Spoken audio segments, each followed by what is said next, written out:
যেমন করে আমার দেশের কিছু মুসলমান দুর্গার প্রশংসা করে, আছে না নাই? মা লক্ষ্মীর প্রশংসা করে, আছে না নাই? আছি। আমার ভাইরা, হিন্দু ভাইরা দুর্গার পূজা করবেন, লক্ষ্মীর পূজা করবেন, গোবৎস করবেন, যা কিছু করবেন করবেন, আমাদের কোনো আপত্তি নাই। তাদের মা তো অসংখ্য, তাদের মা অনেক, মা লক্ষ্মী, মা ভগবতী, মা ভবানী, মা সরস্বতী, মা কালী, আর কি আছে? মা দুর্গা, অনেক মা তাদের আছে। তারা অসংখ্য মা বানায় নিক, তাদের মাকে আমরা গালি দিতে যাব না, তাদের দেবতাকে আমরা গালি দিতে যাব না। কিন্তু মুসলমানরা আবার চিন্তা করলো, যেহেতু হিন্দু ভাইরা মা ধরেছে, আমরা বাপ ধরি। আমরা কি ধরি? বাপ ধরলো দয়াল বাবা, আছে না নাই? খাজা বাবা, গাজা খাবা, আছে না নাই? মানে এটা ব্যালেন্স করছে। হিন্দু ভাইরা ধরছে মা, আর পুরুষ মুসলমানরা ভাবলো যে আমরা একটা বাপ ধরি। কিন্তু কোনোটাই ধরা যাবে না, ধরতে হবে কাকে? আসতে বলবেন না, কাকে ধরতে হবে? আল্লাহকে। নামাজ পড়বো, জোরে বলি ইনশাআল্লাহ। আমার ভাইরা, আমার নবীজি বললেন, আবু জাহেল চাচা, আপনি যে বলতেছেন আপনি লাত মানাজ উজ্জাকে মানবো না, লা আ'বুদু মা তা'বুদুন, আমি যার ইবাদত করি আপনি তার ইবাদত করেন না, আপনি যার ইবাদত করেন আমি তার ইবাদত করি। লাকুম দীনুকুম ওয়ালিয়া দিন, তোমার দিন তোমার, আমার দিন আমার। আবু জাহেল চিন্তা করলো না, মুহাম্মদ তো চ্যালেঞ্জ ছড়ে দিল, ও আমি চাইছিলাম একটু আপোষ করতে, তোরটাও থাক আমারটাও থাক, তো মাঝখান দিয়ে দেখতেছে আমারটা আউট হয়ে যাবে, কথা বোঝেন নাই? মুহাম্মদকে আউট করে দেব। লেগে গেল চরম দ্বন্দ্ব। নবীজির দাওয়াতি মিশন বন্ধ করে দিল। তার মানে সিটি মেয়র থাকাকালীন অবস্থায়, মক্কার সিটি মেয়র, নগর প্রধান ছিল হলো কে? আবু জাহেল। তার আমার নবীজির সমস্ত দাওয়াতি কাজ বন্ধ, দলের নিবন্ধন বন্ধ, সব কিছু বন্ধ, গৃহবন্দী, নজরবন্দি করা হলো রাসূলকে। সাহাবা কেরামকে যেখানে পায় সেখানে মারে। এমনকি লোমহর্ষক কায়দায় সুমাইয়াকে বর্ষার আঘাত দিয়ে বুক ভেদ করে শহীদ করে দেওয়া হলো। এরপর ইয়াসির রাদিয়াল্লাহু আনহুকে মারতে মারতে এক পর্যায়ে দুটো পা দুই ঘোড়ার সঙ্গে চালায় দিয়ে মুরগির রানের মতো দুই টুকরো করে শহীদ করে দেওয়া হলো। ত্রাস সৃষ্টি করলো আবু জাহেল গোটা মক্কায়। বেলালকে মারতে মারতে মুখের ভিতরে উমাইয়া বাম হাত ঢুকায়া টান মেরে জিহ্বা বের করে বাবলা গাছের কাঁটা ঢুকায়া দিল। বলা হলো বেলাল ইসলাম ছেড়ে দে। বেলাল বললেন উমাইয়াকে, উমাইয়া, আমার নখের দিকে তাকা ইঙ্গিত দিয়ে বলছেন, আমার জিহ্বা বন্ধ করলে কি হবে? আমার দিলের মধ্যে আমার আল্লাহর নামটা আমি অঙ্কন করে নিয়েছি। যেরকম সুবহানাল্লাহ। এত রিমান্ড, এত অত্যাচার, এত কিছু করার পরেও সাহাবা কেরাম কি আবু জাহেলরা দমাতে পেরেছে? সেই সাহাবাদের উত্তরসূরি আজও আছে না নাই? যত হত্যা, নির্যাতন, জুলুম করা হোক না কেন, যারা হকের পক্ষে টিকে থাকবে তাদেরকে কেউ দমাতে পারবে না। ঠিক কি না? পারবে না। শেষ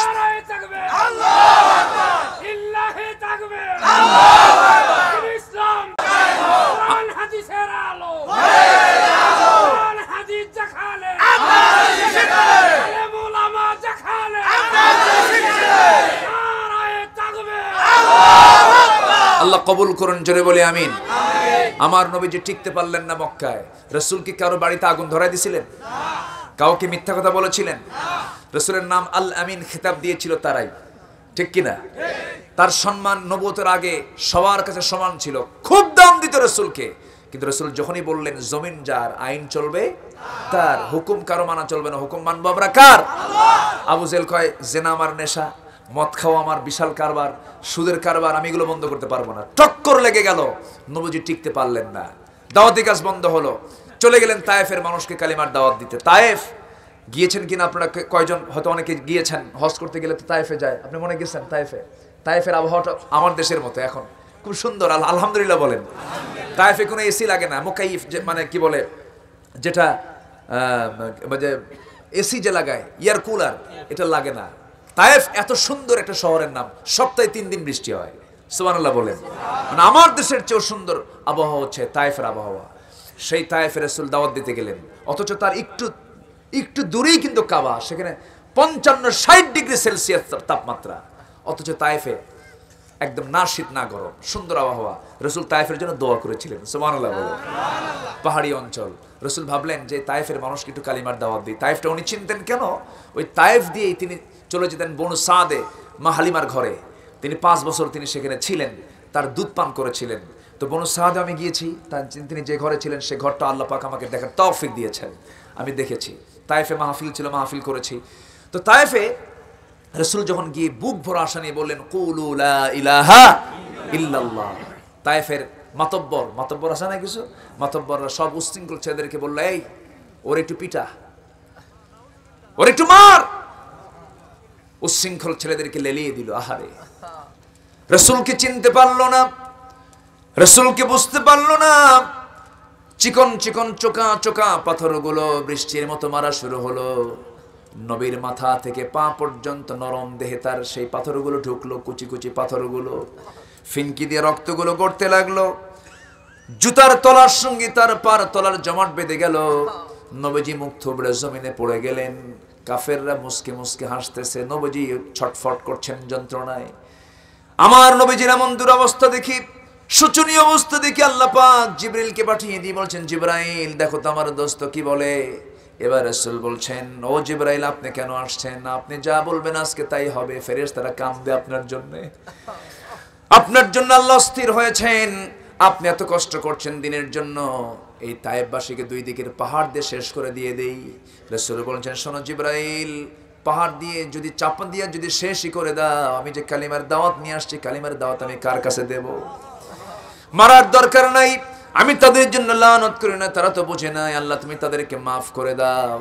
এই কথা বলে সেই জায়গা থেকে আস্তে করে বের হলেন। সেই তায়েফে এত ফল হয়, গোটা পৃথিবীর সবচেয়ে শ্রেষ্ঠ ফল হলো তায়েফের ফল।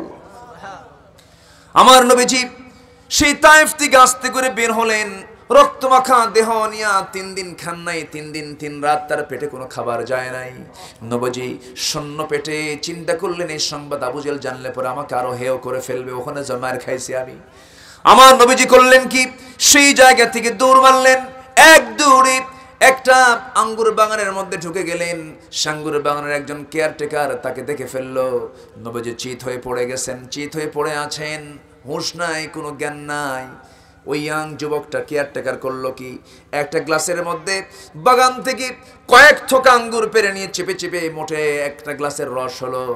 আঙ্গুরের রসটা নিয়ে বলছে, যুবক এই যে তোমাকে 1 গ্লাস রস দিলাম, তুমি একটু পান করো, তোমার রক্ত পড়ছে শরীর থেকে, রক্ত শূন্যতা ভুগতেছে, তুমি একটু আঙ্গুর খাও। আমার নবীজি হাত চাগায় দিয়ে মুস্কি হাসি মারলেন। মুস্কি হাসি মেরে যখন খেলেন, খাওয়া সম্পন্ন করে যুবকের দিকে তাকায় আমার নবীজি মুস্কি হাসি মেরে বলছেন, যুবক তোমার নামটা আদ্দাস তাই না? আদ্দাস মনে মনে চিন্তা করে, আমার নামটা আদ্দাস, এই যুবক আমাকে চিনল কেমনে? এই যুবকের সঙ্গে তো আমার কোনোদিন দেখা হয় নাই, আপনি আমাকে চিনলেন কেমনে বলুন? আমার নাম আদ্দাস, আপনাকে কে বলে দিল? রাসূল বললেন, শোনো আদ্দাস, তোমার বাড়ি কি নিনোয়ানা? আমার গ্রামের নাম নিনোয়া, আপনাকে কে বললো? অনেক দূর তো আমার বাড়ি, নিনোয়া আমার গ্রাম, আপনাকে কে বলে দিল? রাসূল বলছেন, শোনো, তুমি যেই গ্রামের সন্তান, আল্লাহর পয়গম্বর ইউনূস আলাইহিস সালাতু ওয়াস সালাম সেই গ্রামের সন্তান। যেরকম সুবহানাল্লাহ। এবার আদ্দাস বলতেছে, আমার গ্রামটা ইউনূস আলাইহিস সালাতু ওয়াস সালামের গ্রাম, আল্লাহর নবীর গ্রাম, এই নবীকে আপনি চিনলেন কেমনে? এবার রাসূল মুস্কি হাসি মেরে বলছেন, শোনো আদ্দাস, একজন নবীর কাছে তার একজন নবীর খবর থাকতেই পারে। আদ্দাসের বুঝতে দেরি হলো না। আদ্দাস খ্রিস্টানি কায়দায় 2টা হাত তার পায়ের দিকে নিয়ে যাচ্ছে, সেজদা দেবে। আমার নবীজি 2টা হাত শক্ত করে ধরে বুকের সঙ্গে চাপ দিয়ে বলছে, আদ্দাস তুমি আমাকে সেজদা দাও কেন? সেজদা দিবা কাকে? আসতে বলবেন না, কাকে? আল্লাহকে সেজদা দিবা। আদ্দাস কাঁদতেছে। রাসূল বলছেন, আদ্দাস রে, এই মস্তক কারোর জন্য নয়, শিরকের কাজ করা যাবে না। কাউকে তুমি প্রতীকী ভেবে তাকে তুমি শিরক করবে না, তাকে তুমি ফুল দেবে না। কারণ সেজদার যদি হুকুম থাকতো দুনিয়া জুড়ে সমস্ত সেজদা আমার পায়ে পড়তো, কিন্তু সেজদা করা হারাম, সেজদা করা যাবে না। এই কথা বলে যুবককে বুকের সঙ্গে আলিঙ্গন করলেন। যুবক বলতেছে, আপনি যে আল্লাহর পয়গম্বর, এতে কোনো সন্দেহ নাই, আপনি আমাকে পড়িয়ে দেন, আশহাদু আল্লা ইলাহা ইল্লাল্লাহু ওয়াহদাহু লা শারীকা লাহু ওয়া আশহাদু আন্না মুহাম্মাদান আবদুহু ওয়া রাসূলুহু। হেদায়েতের মালিক কে? আসতে বলবেন না কে? সে আদ্দাস কোথাকার কালেমা পড়ে মুসলমান হলো। সালমান ফারসি সেই পারস্যের কালেমা পড়ে মুসলমান হলো।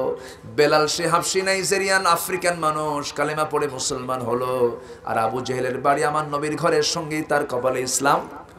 আমার নবীর আপন চাচা আবু তালেবের কপালে ইসলাম জুটলো না। এই জন্য হেদায়েত চাইবো আমরা কার কাছে? আসতে বলবেন না, কার কাছে? জীবনে আমরা আর এক ওয়াক্ত নামাজ কাজা করব না। কার একটা হাত তুলে দেখান, জোরে বলি ইয়া আল্লাহ, আরো জোরে ইয়া আল্লাহ। আমাদেরকে 5 ওয়াক্ত সালাত আদায় করার তৌফিক তুমি আল্লাহ দিয়া দাও। জোরে বলি আমিন, আরো জোরে আমিন। হাত নামান। আল্লাহ তুমি সবাইকে কবুল করে নাও। সেই রাসূলকে গালি দেওয়ার মতো লোক আছে না নাই? অথচ সেই রাসূলের শানে সবচেয়ে বেশি সুন্দর শব্দ চয়ন করেছেন কে? রাসূলকে আল্লাহ পাক কখনো নাম ধরে ডাক দেন নাই। আর ওরা রাসূলকে নিয়েও বাজে কথা বলে। সামনে একদিন আসবে, পালানোর জন্য একটি ইঁদুরের গর্ত তোরা খুঁজে পাবি না। রাসূলকে গালি দিয়েছিস, তোরা আমার জীবনের সবচাইতে বড় দুশমন। যে রাসূলকে গালি দেবে তাদের সঙ্গে কোনো ছাড় দেওয়া যাবে? আল্লাহ তুমি সবাইকে বোঝার তৌফিক দাও।